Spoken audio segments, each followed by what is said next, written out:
अभी सभी ने बातें बहुत कुछ बोली, सभी एक ही बात रिपीट नहीं करना चाह रहा हूँ, लेकिन मैं खाली नेताओं पे एक बात करना चाह रहा हूँ। ये कंजर गुब्बारे जो चंद सांसों में फूल जाते हैं, थोड़ी बुलंदियां पाकर अपनी औकात भूल जाते हैं। आज नेताओं को अपनी औकात बताने का टाइम आ गया। इन्होंने हमारे देवभूमि धरती को बर्बाद करके रख दिया। उत्तराखंड के अंदर हमें इस लड़ाई को बहुत आगे बढ़ना है, विश्वास नहीं हो रहा है। ये बीजेपी, आरएसएस वाले, बीजेपी जो बिगड़ेल जनता पार्टी बन चुकी है आज की डेट पे, इन्होंने हमारे उत्तराखंड को नहीं पूरे देश को बर्बाद कर दिया है। हमें इनको सुधारना है, इनका सिस्टम सुधारना है, इनको ऐसा इनके अपराध की सजा मिले। मैं तो बल्कि जितने देश के वकील हैं, एडवोकेट्स लोग हैं, इनसे भी रिक्वेस्ट करना चाहता हूँ, इन तीनों चारों गुनाहगार हमारी बेटी के हैं, उनको न्याय दिलाने के लिए काम करे, ना कि उनके पैरवी करने के लिए जाए। कोई भी नेता इनकी पैरवी कराए तो उनकी सबके सब सर्विस करना शुरू कर दो, यानी डंपिंग पेंटिंग शुरू कर दो, तब जाके नेता लोग सुधरेंगे। बहुत बहुत धन्यवाद। अंकिता भंडारी को नमन करते हैं, उनके परिवार को भगवान से प्रार्थना करते हैं, उनको हौसला, इस दुख की घड़ी में हम सब लोग उनके साथ हैं। दोस्तों, सवाल न्याय का है और न्याय भी उस व्यक्ति को चाहिए जो बहुत गरीब परिवार से है, तो ये लड़ाई और मुश्किल हो जाती है। आप सोच सकते हैं 3 महीने से कैमरे बंद थे रिसोर्ट के, इसका मतलब वहां गलत काम होते थे। उनके कर्मचारियों ने बयान दिया है कि वहां हर तरह के गलत तरीके, सब जो भी जिस भी भाषा में मैं बोलना नहीं चाहूंगा, सारी चीजें होती थी वहां। और दुख का विषय यह है कि जब उसका पिता पटवारी के पास जाता है, पूरा दिन उसके बाहर खड़ा रहता है धूप के अंदर, उसे पानी तक के लिए नहीं पूछा जाता।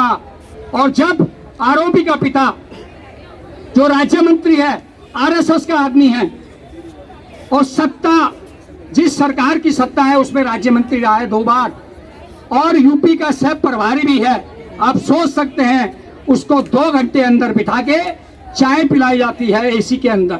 यह कितना दुख का विषय है। उसके बाद जो पटवारी वहां पे था वो छुट्टी लेके चला जाता है। वहां के स्टाफ ने बताया है कि वो पटवारी रेगुलर एक दिन छोड़ के अपने साथ 4-4 लोग आके वहां शराब पीता था और सारे काम करता था, इसीलिए वो पटवारी छुट्टी लेके चला जाता है। ये क्या दिखाता है दोस्तों?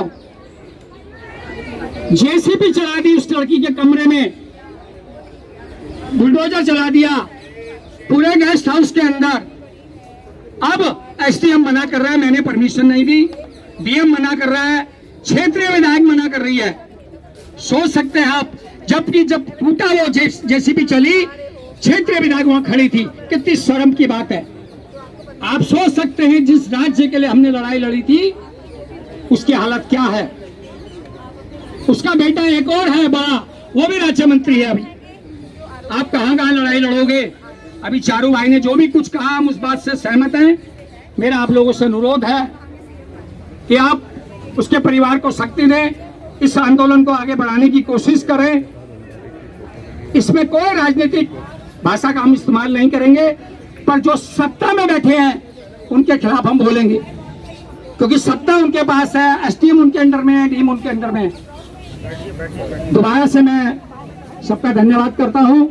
उत्तराखंड राज्य में प्रभावशाली लोग काम कर रहे हैं, राजनीतिक लोगों का संरक्षण उनको मिल रहा है, तभी इस तरह की घटनाएं हो रही हैं।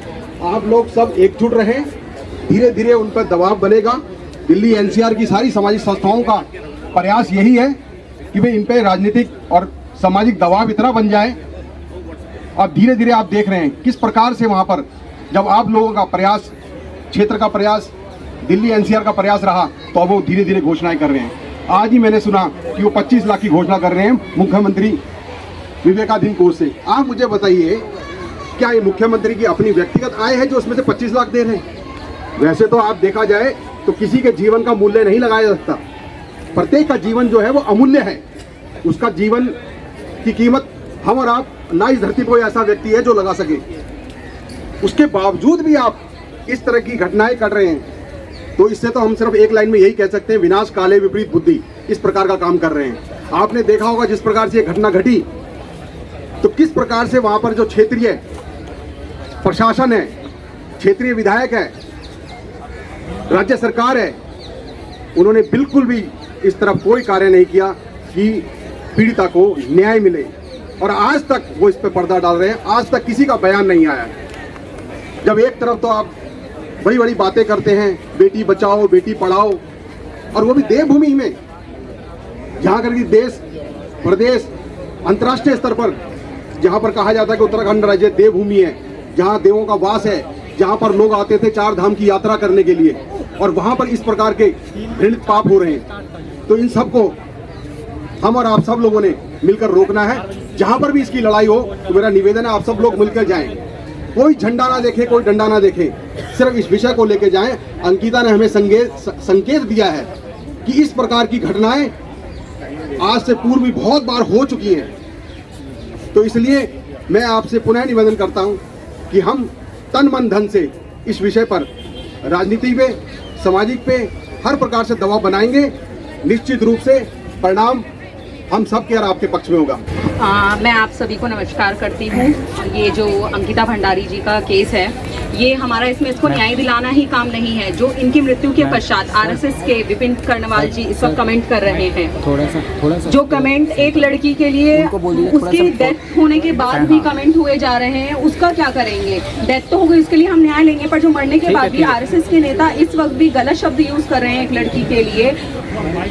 और एक मेरठ से अभी जो यहाँ अप्रैल में जिन्होंने काम किया था और उन्होंने जून में ही इस्तीफा दे दिया, जो इसके मेन विटनेसेस बनेंगे, तो क्या हम इस चीज़ की गारंटी लेंगे कि बीजेपी सरकार उसको नहीं टेम्परामेंट करेगी उन लोगों को, उन विटनेसेस को? तो हमें उस चीज़ का भी ध्यान रखना पड़ेगा। धन्यवाद।